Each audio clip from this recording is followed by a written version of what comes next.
Hello, hello, bonjour à tous. J'espère que vous allez bien. C'est Claire. Bienvenue dans cette nouvelle vidéo où je vais partager avec vous comment je réalise la viande de chèvre, le tabac ou le choukouya, dépendamment des régions, comment je réalise au four.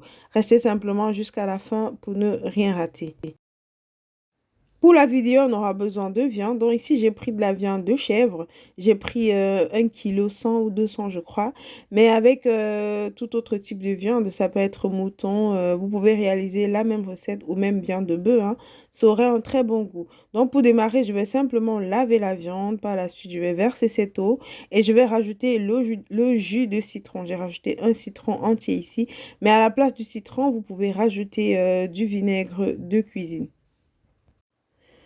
Une fois qu'on rajoute le citron ou le vinaigre, on va bien mélanger pour laisser tout ça bien s'imprégner de la viande. Ici, ça sert vraiment pour bien nettoyer et retirer aussi les odeurs. Une fois qu'on a bien laissé poser environ 15 à 20 minutes, on va rajouter de nouveau de l'eau pour bien nettoyer et on va verser cette eau et on passe directement à la suite de la vidéo. On va commencer par saler. Une fois que vous avez salé, vous mélangez bien. Je rajoute par la suite une bonne cuillère à soupe de moutarde. Je mélange également bien. Alors, il y en a qui disent que pour réaliser une bonne viande de chèvre, on a juste besoin de sel et de poivre. Mais moi, je rajoute les épices. Vous aurez le temps de voir. Et je les rajoute en deux fois. Premièrement, ici, je rajoute d'abord le poivre blanc et noir. Et je rajoute le gingembre moulu. Ici, c'est un mélange de ail gingembre. Il y a déjà le gingembre que j'ai mis tout à l'heure, le gingembre sec, dont je rajoute pas une grosse quantité. Et je vais bien mélanger. Donc, si ça vous intéresse de voir comment réaliser votre gingembre moulu à la maison, il y a déjà une vidéo sur la page. Je vais également vous la mettre en barre d'infos. Donc, n'hésitez pas à regarder pour réaliser votre gingembre à la maison. Par la suite, je recouvre ma viande. Je vais laisser poser pendant environ 1 heure. Vous pouvez laisser plus, hein, selon le temps que vous avez. J'avais que 1 heure. Donc, j'ai laissé poser ma viande. Et par la suite, je transverse directement dans une marmite. Et je vais rajouter une bonne quantité d'oignons. Et je vais poser tout ceci au feu sans rajouter de l'eau, hein, ni de l'huile d'ailleurs. Vous allez cuire ainsi dans la viande, il y a un peu de gras. Ce gras là va fournir allez, un peu d'huile. Et les oignons, par exemple, vous savez que dans les oignons, il y a un peu d'eau. Donc avec cette eau-là, bon, il n'y en a pas beaucoup non plus, hein, mais vous n'avez pas besoin de rajouter de l'eau pour la cuisson de la viande ici. Ou au pire, rajouter un tout petit peu. Donc, je vais recouvrir ma marmite par la suite. Je vais laisser bien, vraiment bien mijoter. Par la suite, j'ouvre la marmite pour éviter que ça brûle. Je vais bien retourner. Et là, je vais rajouter au mélange déjà au feu ma feuille de jam. J'avais oublié de mettre depuis le début, donc je le mets à ce moment. Et je vais continuer de mélanger. Mélanger vraiment bien, laisser bien mijoter en évitant que ça brûle. Je vais recouvrir de nouveau pour laisser quelques minutes. Et par la suite, je reviens bien mélanger. Là, ça commence un tout petit peu à coller, mais c'est pas encore brûlé. Donc, je pourrais arrêter le feu à ce niveau. Et voilà, la base aussi pour la chèvre, il faut le savoir, c'est beaucoup d'oignons. Donc, je vais transvaser directement ma viande dans un saladier comme ça, dans un truc qui va au four. Et je vais également rajouter une bonne poignée d'oignons et mon mélange ail-gingembre. Alors, vous pouvez simplement rajouter le gingembre, hein. Non, pas le gingembre, l'ail.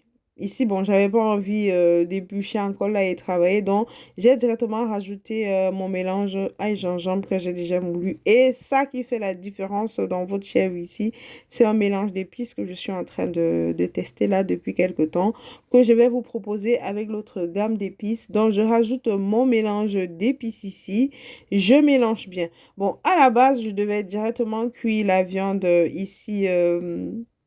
Dans le saladier là, mais pour finir j'ai changé d'avis. J'ai voulu le faire à l'étouffée, donc il n'y avait pas besoin que je rajoute ça dans le bol, hein. Ça fait un bol sali quoi. Donc j'aurais pu directement mélanger, rajouter les oignons dans la casserole, dans la marmite où il y avait déjà la chèvre, bien mélangé. Donc si vous procédez comme ça, vous n'avez pas besoin de transvaser pour ajouter les oignons. Et par la suite, je vais simplement mettre dans du papier qui va au four. Bon, c'est pas le papier indiqué, hein, mais on fait avec ce qu'on a.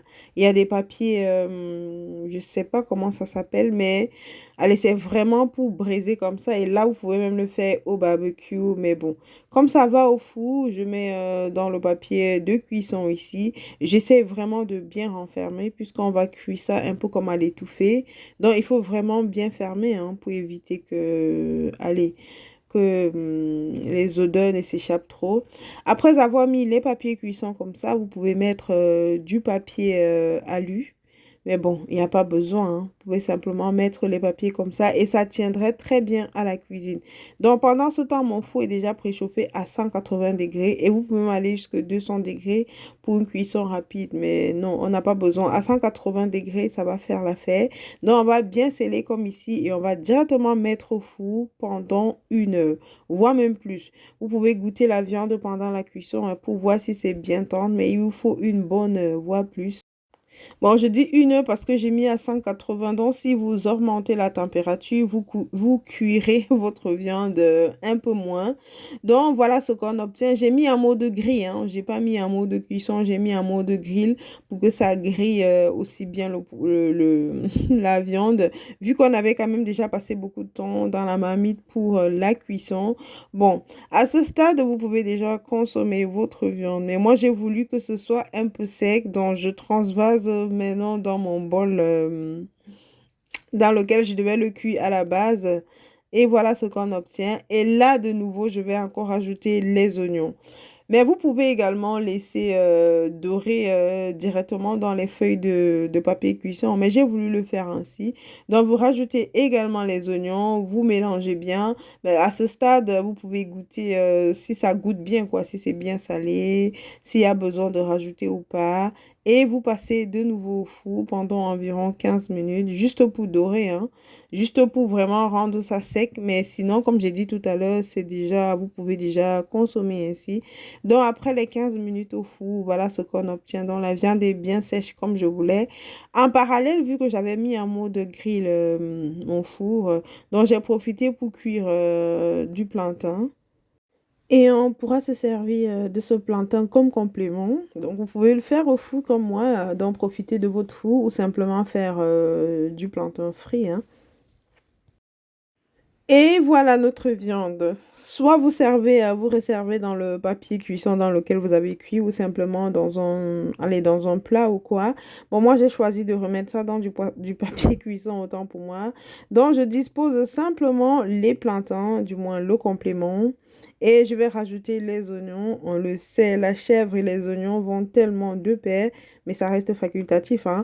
À la place des oignons, vous pouvez simplement vous faire, allez, des crudités, donc genre oignons avec tomates et tout. Mais je mets simplement des oignons ici et je vais rajouter le cancan, le cancan. Vous pouvez rajouter du cancan ou du piment séché si vous en avez. Et voilà, vous dressez l'assiette comme ça vous plaît. Mais croyez-moi, c'est un vrai régal. N'hésitez pas à reproduire la vidéo. Vous allez vraiment, mais vraiment apprécier. Si vous avez regardé la vidéo jusqu'ici, je vous dis merci. Et si vous n'êtes pas encore abonné à la chaîne, je vous invite à le faire. Activez la cloche de notification pour ne rater aucune de nos vidéos. Et si vous êtes déjà abonné à la chaîne, je vous dis merci d'être des nôtres. N'hésitez pas à nous laisser allez, un commentaire ou simplement à liker la vidéo. Ça fait toujours plaisir. Et pour ma part, je vous dis à très bientôt dans une nouvelle vidéo. Et d'ici là, portez-vous très bien.